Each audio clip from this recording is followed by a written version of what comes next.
Bonjour everyone, it's Betsy. In my French class when I was in 7th grade, my teacher called me Babette. So I suppose I could say it's Babette today. I wanted to share with you a French type style journal that I made. This is a tall Slimline journal or document journal, and I really had a great time making this one. I started with just going on the computer and looking on Pinterest for images of French ladies. And I mainly wanted to look for ladies from the 1700s. I am very drawn to those particular images. I don't know why. I like them better than the 19th century ladies. There's something more appealing to me about the 18th century ones.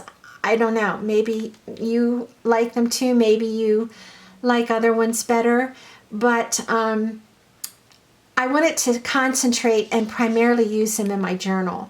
So I found a bunch and I printed them out onto some tea-dyed papers, and that's kind of what got me started. When I was finished and I put them all together, I decided to use the craft text again for my cover, and I embossed the front and the back, and then I used some metallic gold wax and just lightly went all over it with my fingers. And when I did that on the embossing machine, what do you call it? Oh gosh, can't think of it. You know, like the Cuttlebug machine. Only I have an electric one by Anna Griffin. And you run it through the machine with your embossing folder. Well, my embossing folder is only this tall, maybe 6 inches, something like that. So I had to do it twice, and I had to turn this around and do it the other way. So when I took it out, unfortunately there was like a mark here, which you can see. And I didn't like that at all, but when I thought about how I could cover it up, I remembered I had this French ribbon that was the same color. So I tried it and I just love how it turned out. It's like a perfect match. And if I had not had that mistake on here, I would never have thought of this. It has like gold metallic threads all through it. It is just beautiful. So I put that on, and on the back I added these metal end pieces that pinch the ribbon together. And then I added a lobster claw and a little gold ring. And that worked out perfectly.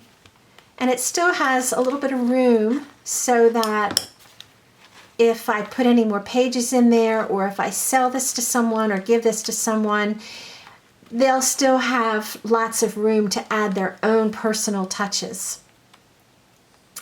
So this also is a clip, and that was made by Finnabar. You can find those in Etsy.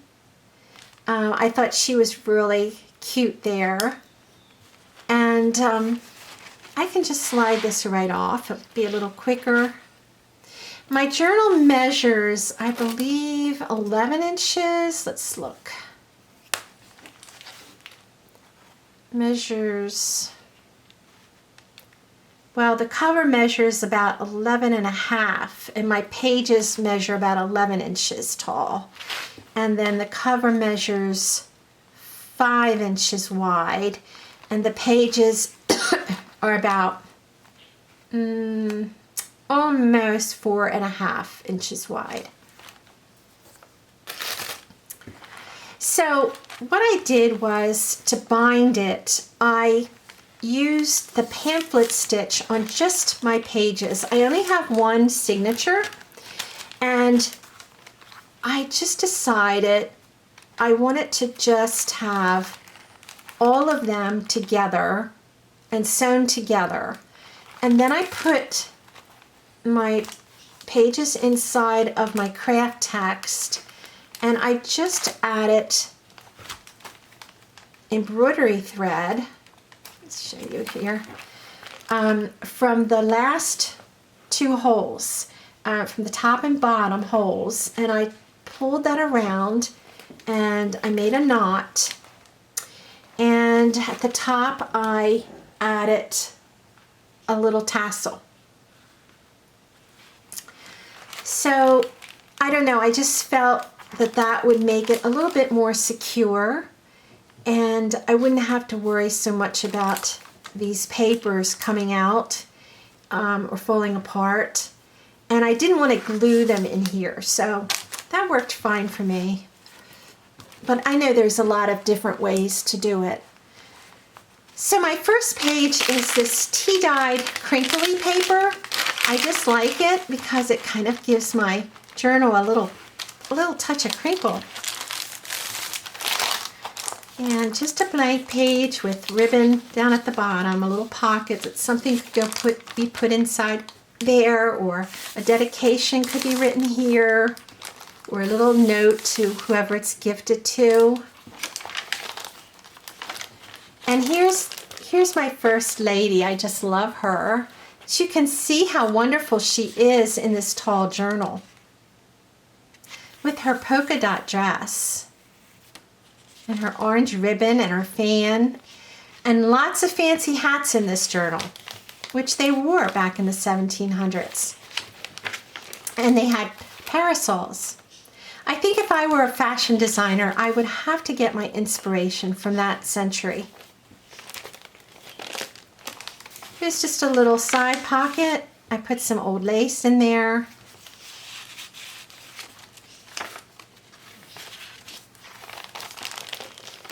Pretty background page and some old botanicals. Pretty antique lace. I love this page. All these ladies, I hope you can see them. It's a little faded, but they all have a different bonnet on their head. And each bonnet is numbered. And down here it tells you in French the name of each one of those bonnets. So I never knew that the bonnets were actually named. So I guess if you wanted to buy a certain one, you could just tell them which type you wanted. So here's an old botanical that I digitized, and I cut out the background of it and put it on this pretty gray color.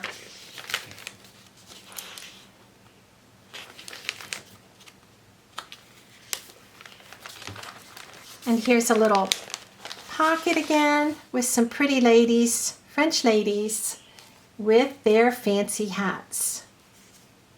On the back I put some black and white toile. This is a Tim Holtz little mini clip. I love those.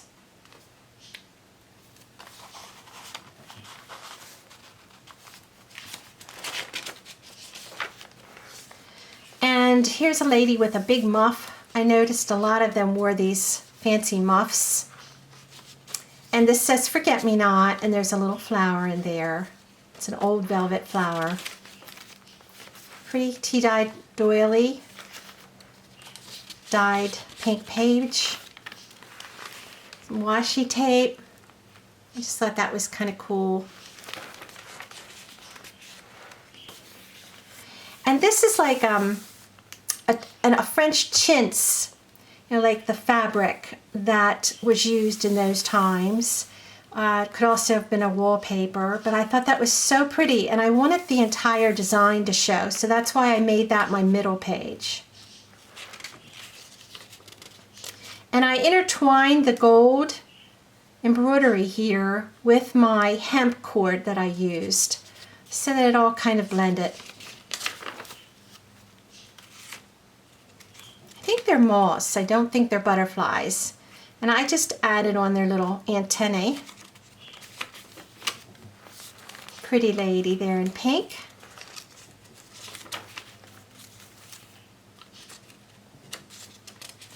lots of space to journal or add more pictures.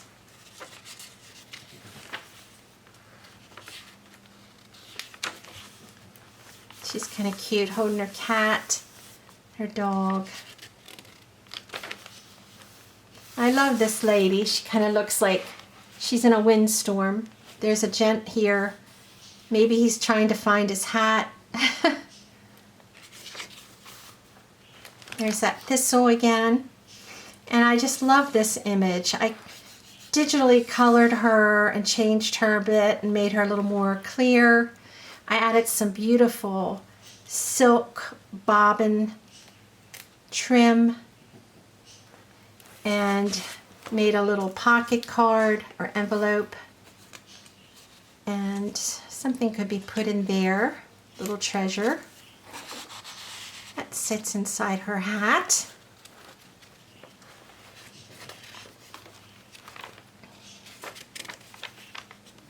Some more botanicals.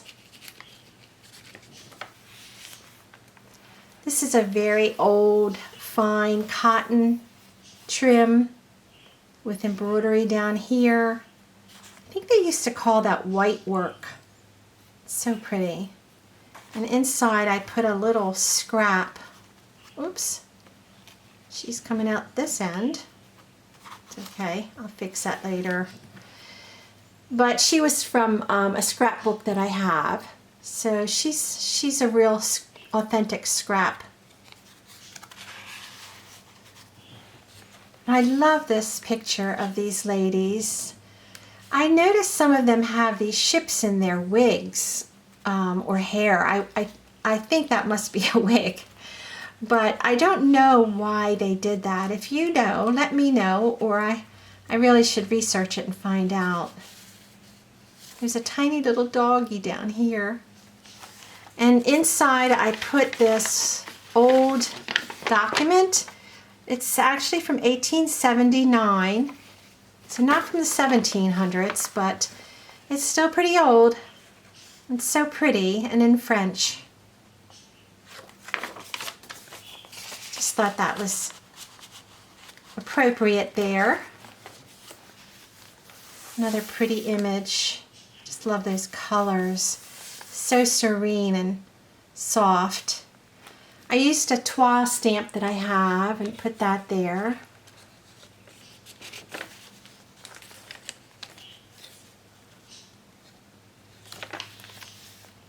And now we're at the end again. So I really enjoyed making that. I hope you enjoyed seeing it.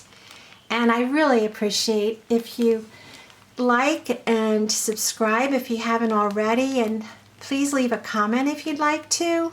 And I hope I see you again. And thanks so much. Take care. Bye.